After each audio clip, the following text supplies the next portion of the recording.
common questions or situations I tend to see when it comes to relaxed hair are issues with hair shedding. I've seen some people post online saying that they're having issues with shedding. And as I've read through the comments and responses to these questions, it tends to come out that the shedding isn't the problem like the original poster thought.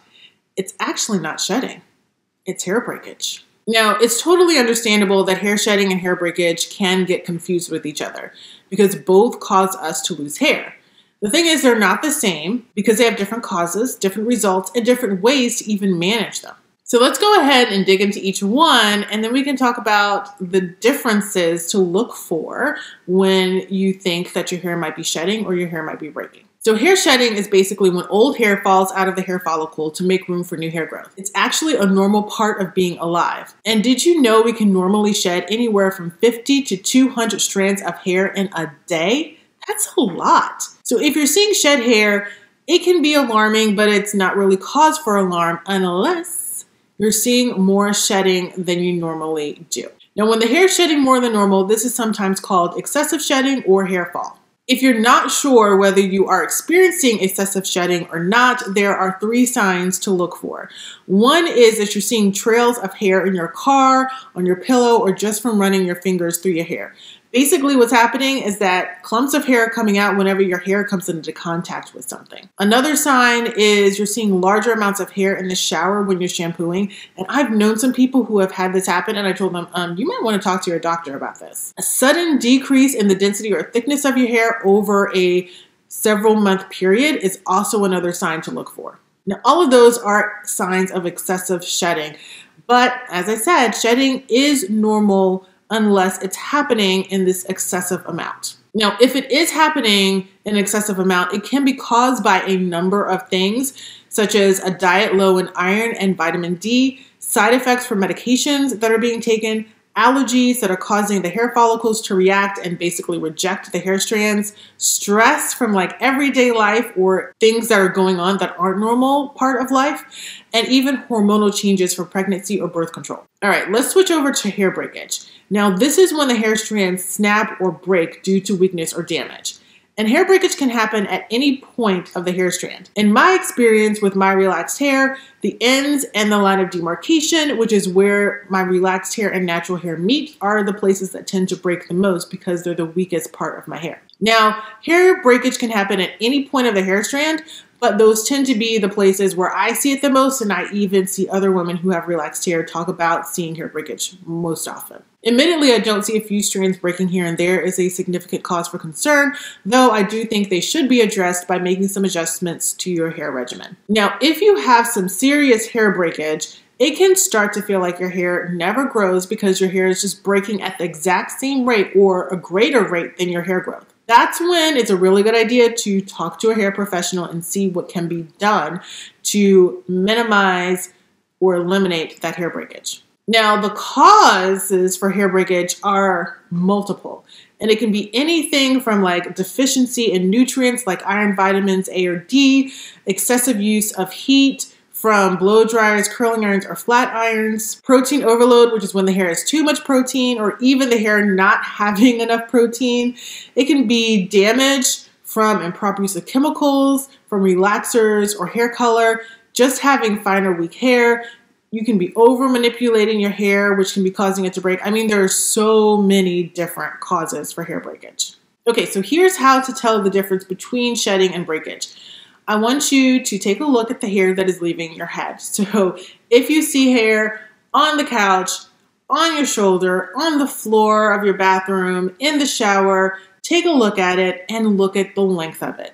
If that hair strand is the full length of your hair, meaning if you have shoulder length hair like I do, and your hair strand looks like it's a shoulder length hair and it looks like it's the length of the rest of your hair, or if you have longer hair, shorter hair, and that looks like it's the length of your hair strand, and you also see a tiny white bulb thing on the end of your hair, then it is shed hair. That is the key to knowing that it is shed hair.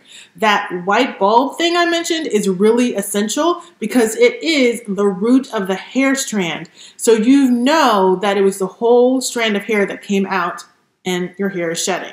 Now, if your hair is breaking, the hair that you see will actually be shorter than the length of your strands. So you might see little pieces of hair on your counter, on your bathroom floor, that's hair breakage. You might see, if you have shoulder length hair like me, you might see hair strands that are like kind of like this length. It's because maybe this much is breaking off of your hair in certain places. So the hair strand is shorter than the actual length of your hair. Another way to know that your hair is breaking is that you can start to see strands or sections of hair become shorter than the rest of your hair.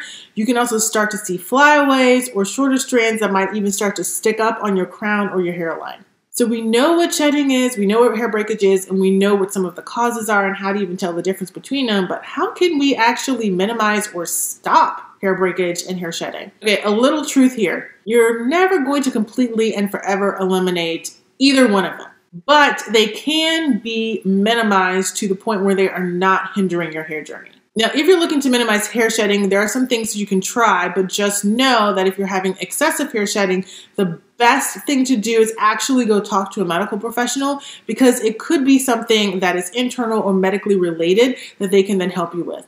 But if you're seeing a little bit more shedding than you typically do, but it's not in the excessive space where it's got you really worried, there are some things you can do that can help to bring it back a little.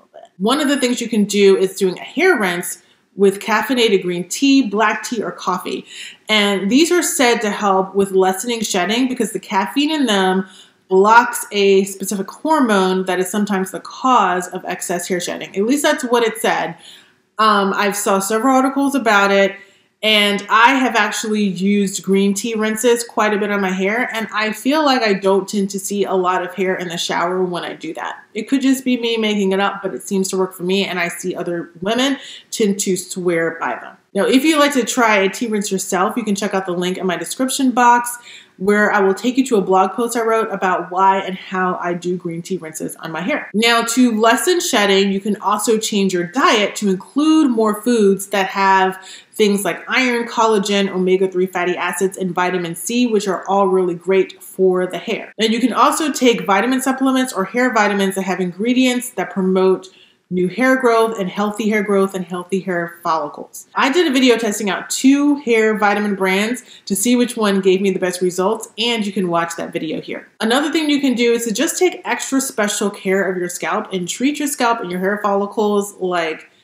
so gently, just baby them. And you can do that by doing scalp treatments and even steaming. Now, to minimize or prevent hair breakage, there are 2 key things that you want to take a look at that can really help, and that is protein and moisture. Now, you can provide your hair with both via the products that you use, how you use the products, and even how you handle your hair, in particular when it comes to moisture. Speaking of moisture, here are some of the things you can do to make sure that your hair gets moisture and actually retains it. Make sure that your hair is free from product buildup so that it can actually receive moisture. And you can keep your hair moisturized by deep conditioning it regularly and using heat or steam to really help that deep conditioner really penetrate your hair strands and really get that moisture inside of your hair strands. And you can use moisture-based hair products when you're washing your hair, making sure that your deep conditioner is moisture-based. And you can also moisturize and seal your hair after you wash it and even during the week in between your washes. Some things that can also help keep moisture in your hair is making sure that you're not using a lot of heat styling tools on them, because the heat can dry out the hair and that can leave the hair kind of brittle.